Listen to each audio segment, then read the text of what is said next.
একগুচ্ছ দাবি দেওয়া নিয়ে ঊনকোটি জেলা হাসপাতালের এমএস এর কাছে ডেপুটেশন প্রদান করল এনএসইউআই এর ঊনকোটি জেলা কমিটি। এমএস এর ভূমিকা নিয়ে প্রশ্ন।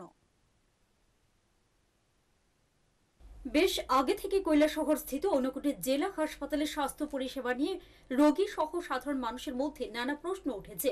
এর মধ্যে এই ঊনকোটি জেলা হাসপাতালে পরিকাঠামোগত অভাবের পাশাপাশি উপযুক্ত সংখ্যক ডাক্তার নার্সের অভাব, রোগী ও তাদের আত্মীয় পরিজনদের সঙ্গে নার্স ও ডাক্তারদের দুর্ব্যবহারের কারণে এক অস্বস্তিকর পরিস্থিতি। এমনকি নার্সরা কাজ না করে ডিউটিরত অবস্থায় অধিকাংশ সময় মোবাইল নিয়ে ব্যস্ত থাকেন বলে অভিযোগ। একটা জেলা হাসপাতালে এতে সেই আইসিইউ সর্বোপরি সম্পূর্ণ অব্যবস্থা, তাতে যে রোগীরা দুর্ভোগের শিকার তা বলাই বাহুল্য।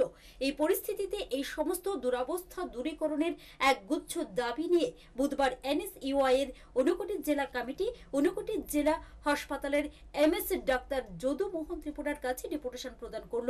এমএস অবশ্য সে সমস্ত দাবির যৌক্তিকতা স্বীকারও করেন, তবে মাঝে সাংবাদিকদের অজানা কারণে মিথ্যেবাদী বলে নিজ বদান্যতার পরিচয় দিলেন এমএস ডাক্তার যদু মোহন ত্রিপুরা। স্যার, এমএস কোনোদিন হসপিটাল থেকে লিভই করে না, অথচ তারা কি বলছে?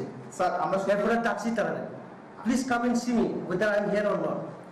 তারা মুখে স্যার, এটা পত্রিকা যখন বলছে তারপরে আপনি সবাই ডাকাইতে পারেন। ডাকছি তো, এর ডাকছি, এর ডাকাইতে পারেন স্যার। তো আপনারা এইভাবে তুলছেন কেন?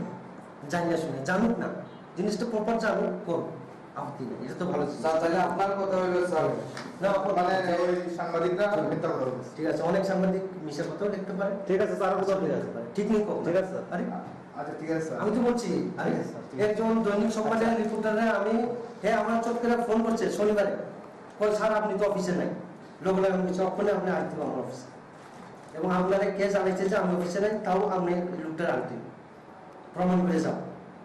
এরপরে আপনি বলবেন তো ফোনে আমি যে নাই। আচ্ছা চিন্তা করতে মিশা কথা নিয়ে আসার কথা, ঠিক আছে না? আপনি আমার জবাব। এর মধ্যে নিজ প্রতিক্রিয়ায় এনএসইউআই ঊনকোটি জেলা কমিটির সভাপতি শানু চৌধুরী এই জেলা হাসপাতালের স্বাস্থ্য পরিষেবা নিয়ে রীতিমতো বোমা ফাটালেন। চিকিৎসা ব্যবস্থা দুর্দশা, এখানে ডাক্তার নেই। যেখানে আমাদের সুপারিনটেন্ডেন্ট নিজেই বলেছেন যে 26 জন ডাক্তার থাকার কথা, এখানে মাত্র 13 জন ডাক্তার।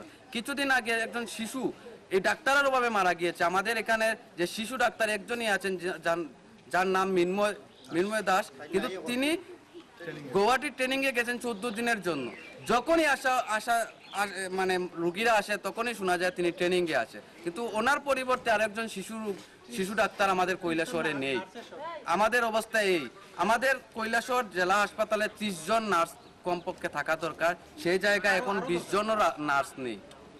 আর রুগীরা যখন ভর্তি হয় হাসপাতালে তখন নার্সদের গিয়ে ডেকে আনতে হয় তাদের স্টাফ রুম থেকে, এনে বলতে হয় আমার এই ইনজেকশনটা দিয়ে দিন, আমার বেড কভারটা দিয়ে দিন, এই দিয়ে দিন, সেই দিয়ে দিন। আমরা এখানে রুগীরা আসে সুস্থ হওয়ার জন্য, কিন্তু এখানে ডাক্তার এবং নার্সদের ব্যবহারে রুগীরা আরো অসুস্থ হয়ে পড়ে।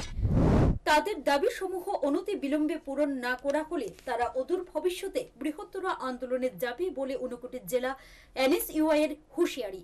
কাল বিলম্ব না করে স্বাস্থ্যমন্ত্রী সুদীপ রায় বর্মনের হস্তক্ষেপের দাবি। নিজস্ব প্রতিনিধি রিপোর্ট, হাল্লা বল।